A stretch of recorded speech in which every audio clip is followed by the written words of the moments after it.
சரிகமபா மேடையிலேயே பவித்ரா தேம்பி தேம்பி அழுதுருக்காங்களாம். எதுக்காகன்னு தெரிஞ்சுக்க இந்த வீடியோவை ஃபுல்லா பாருங்க.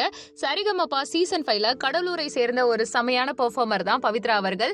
இவங்களுடைய குடும்ப பின்னணி ரொம்பவுமே புவரான ஒரு ஃபேமிலி தான். நிறைய கஷ்டங்கள் இருக்கு. கணவர் இறந்து போறதுக்கு முன்னாடி பவித்ராவுக்கு பாட பிடிக்கும்ன்றதுக்காக ஒரு ஆர்கெஸ்ட்ராவையே கிரியேட் பண்ணி கொடுத்துட்டு போன மனுஷன் அவருடைய ஆசைக்காக பாட்டு பாடிட்டு இருக்காங்க. அதற்கான ஒரு மேடையா தான் சரிகமபாவை பயன்படுத்திட்டு இருக்காங்க. ஒவ்வொரு வாரத்திலையும் பாத்தீங்கன்னா பவித்ரா அவர்களுடைய கதையை கேட்டுட்டு வரக்கூடிய சீஃப் கெஸ்ட் ஏதாவது ஒரு கிஃப்ட் பண்ணுவாங்க. அந்த வகையில ஆரம்பத்துல விஜயகாந்துடைய பையன் தன்னுடைய மகளான நட்சத்திராவின் படிப்பு செலவை ஏத்துக்கிட்டாங்க. அடுத்தது புஷ்பவனம் குப்புசாமி அவர்கள் கண்டிப்பா உதவி பண்றேன்னு இருக்காரு. ஸ்கூட்டர் வாங்கி தரேன் இருக்காங்க. தேவா அவர்கள் கீபோர்டு வாங்கி கொடுத்துட்டு அரிசி பருப்பெல்லாம் அவங்க வீட்டுக்கு மூட்டை மூட்டையா இறக்கிருக்காங்களாம்.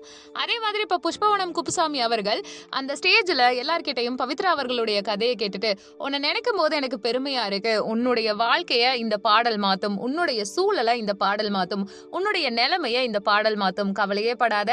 சரிகமபா நிகழ்ச்சியோட பாடுறதை விட்டுறாத. உன்னுடைய பொருளாதார பின்னணி என்னன்னு தெரியும். பொண்ணை படிக்க வைக்கணும்ன்றதுக்காக பாடுறதை மட்டும் தயவு செஞ்சு விட்டுறாத. கண்டிப்பா கடவுள் உனக்கு அருள் புரிவாரு.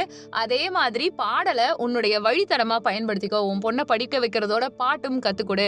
நம்மளுடைய வாழ்வாதாரத்தை கண்டிப்பா நமக்கு பிடிச்ச துறை மாத்தும் அப்படின்னு நம்பிக்கையாயிரு. உன்னுடைய கஷ்டங்கள் எல்லாமே கவலைகள் எல்லாமே நீங்கிட்டு உனக்குன்னு ஒரு அடையாளத்தை உருவாக்கும். கவலையே படாத. எந்த சூழ்நிலையிலையும் எது நடந்தாலும் என்ன ஆனாலும் நீ ஸ்ட்ராங்கா இரு. உனக்கான பலன் உன்னை தேடி வரும்னு சொல்லிட்டு பவித்ரா அவர்கள் பத்தி ரொம்பவுமே ஸ்ட்ராங்கான நிறைய கமெண்ட்ஸ் எல்லாம் பாஸ் பண்ணியிருக்காங்க.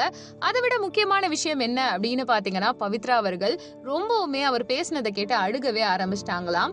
ஆனா பவித்ரா அவர்களுக்கு அவர் சொன்ன விஷயம், என்னால முடிஞ்ச உதவியை பண்றேன், மத்தவங்க பண்ண மாதிரி பெருசா என்னால பண்ண முடியாது, ஆனா ஒரு சகோதரனா என்னால உனக்கு உதவி பண்ண முடியும். நான் பண்ற உதவியின் மூலமா கண்டிப்பா உன்னோட சூழ்நிலையில ஒரு சின்ன மாற்றமாவது ஏற்படும்.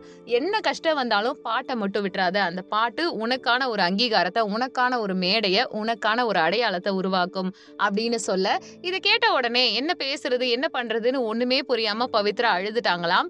முக்கியமான விஷயம் என்னன்னா, ஷோ முடிஞ்சதுக்கு அப்புறமா தனியா கூப்பிட்டும் உனக்கு நான் உதவியா இருக்கேன், என்ன உதவினாலும் அண்ணனை கூப்பிடுன்னு ஒரு வார்த்தை சொல்லியிருக்காரு. அதுதான் பவித்ராவை இமோஷனலா ஃபீல் பண்ண வச்சிருக்குன்னு சொல்றாங்க. நீங்க இதை பத்தி என்ன நினைக்கிறீங்கன்றத கமெண்ட் பண்ணுங்க. நம்ம சேனலை லைக் பண்ணுங்க, ஷேர் பண்ணுங்க, சப்ஸ்கிரைப் பண்ணுங்க, பெல் ஐக்கானை கிளிக் பண்ணி வச்சுக்கோங்க. நன்றி.